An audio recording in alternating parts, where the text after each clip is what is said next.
Tonton video ini sampai selesai agar Anda tidak gagal paham.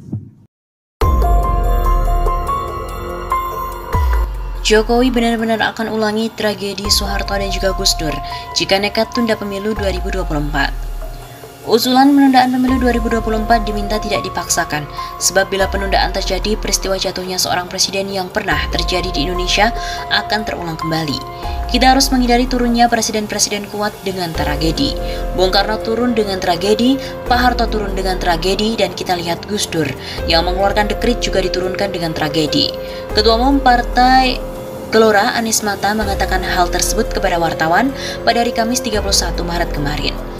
Pun demikian dengan Jokowi, ia khawatir Jokowi bisa dijatuhkan oleh rakyat apabila menunda pemilu 2024 dan memperpanjang masa jabatannya.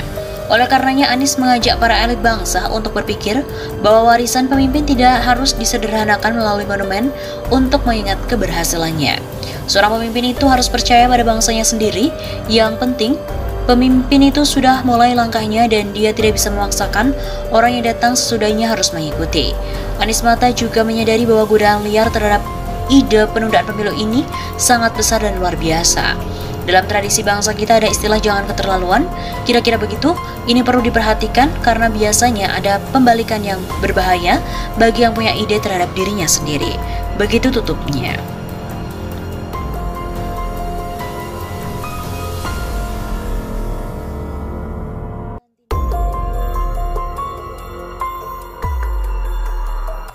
Nasib Jokowi akan seperti Soeharto.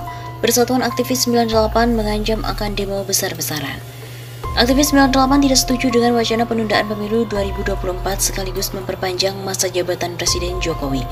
Karena itu, jika masa jabatan Presiden diperpanjang, Persatuan Aktivis 98 yang tergabung dalam gerakan jaringan progresif JP98 Bandung bakalan demo besar-besaran. Hal tersebut disampaikan oleh Koordinator JP98 Zainal Mokhtakin kepada redaksi Pojok 1 di Jakarta Rabu 23 Maret. Jika konsolidasi elit berhasil mendorong peluang penundaan pemilu, maka elit dan juga rezim politik akan berhadapan dengan kita yang akan turun ke jalan.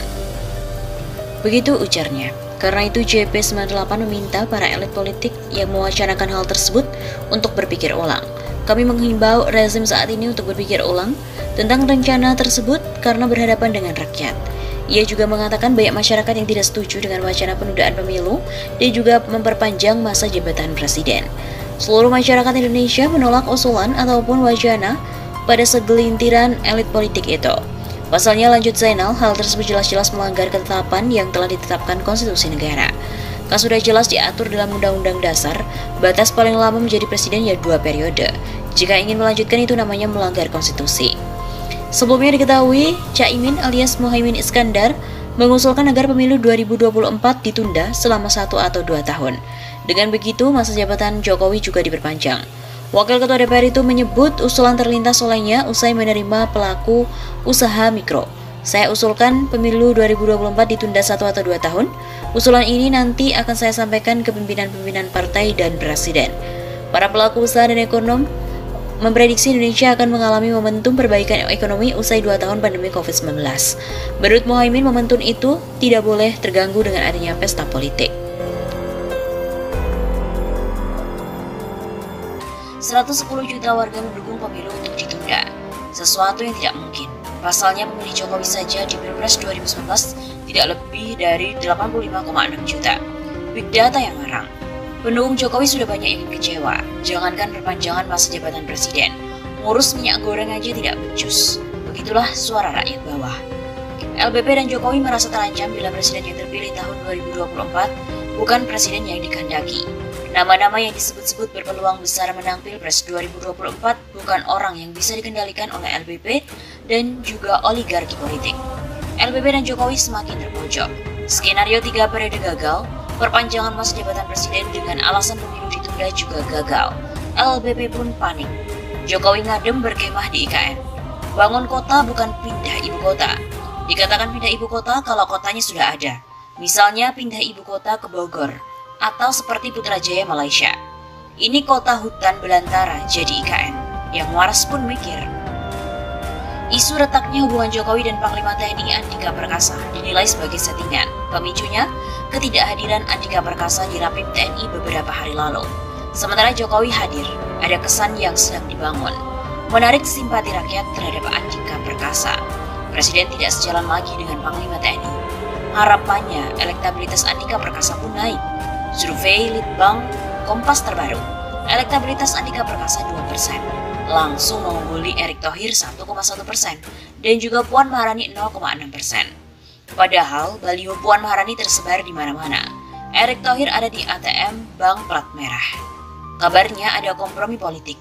Andika Perkasa disiapkan menjadi calon RI 1. Puan Maharani calon RI 2 mendampingi Andika Perkasa. Prediksi ini benar bila batas usia pensiun TNI diperpanjang dari 58 tahun menjadi 60 tahun. Aturan ini pun sedang dibahas DPR. Bila benar, Andika Perkasa bakal pensiun tahun 2024. Rumor Andika Perkasa calon RI 1 bakal redup bila ternyata Andika Perkasa pensiun tahun 2022 ini. Skenario selanjutnya harus diwaspadai. Bisa berdarah-darah, menelan korban nyawa rakyat. Skenario menunggangi isu people power. Cipta kondisi menuju darurat sipil ataupun militer. Alasan perpanjangan masa jabatan presiden 3 tahun. COVID pun sudah tidak laku untuk dijual. Pemantik people power yaitu amandemen Undang-Undang Dasar 1945, Pasal 7 tentang masa jabatan presiden. Presiden dan wakil presiden memegang jabatan selama 5 tahun dan sesudahnya dapat dipilih kembali dalam jabatan yang sama hanya untuk 1 kali masa jabatan. Pintu masuknya melalui amandemen Undang-Undang Dasar 1945 tentang pokok-pokok haluan negara. PDIP setuju dengan amandemen Undang-Undang Dasar 45 tentang PPHN. Khawatir ditunggangi LBP dan oligarki politik, ada kemungkinan amandemen Undang-Undang Dasar 45 tentang PPHN ditunda pasca Pilpres 2024. Perpanjangan masa jabatan presiden melalui ketetapan MPR tetap MPR pasca amandemen Undang-Undang Dasar 45 tidak mungkin. Sebab MPR bukan lagi lembaga tertinggi negara. Melalui peraturan pemerintah pengganti undang-undang alias Perpu, lebih tidak mungkin lagi. Masa pun bergejolak. Perkuliahan mahasiswa dibuka, offline. Mahasiswa bersama dengan rakyat bersama-sama turun ke jalan. Jokowi mundur dan tolak amandemen Undang-Undang Dasar 1945 Pasal 7. Gedung MPR, DPR, dan Istana Presiden pun dikepung massa. Suasana bakalan mirip tahun 1998, chaos dan bakar-bakar properti milik Cina. Dibumbui kasus perkosaan dan juga SARA. Dalih darurat militer, perpanjangan masa jabatan presiden.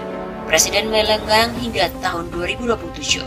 Skenario lain, Panglima TNI mengambil alih kekuasaan, peralihan kuasa mirip tahun 65.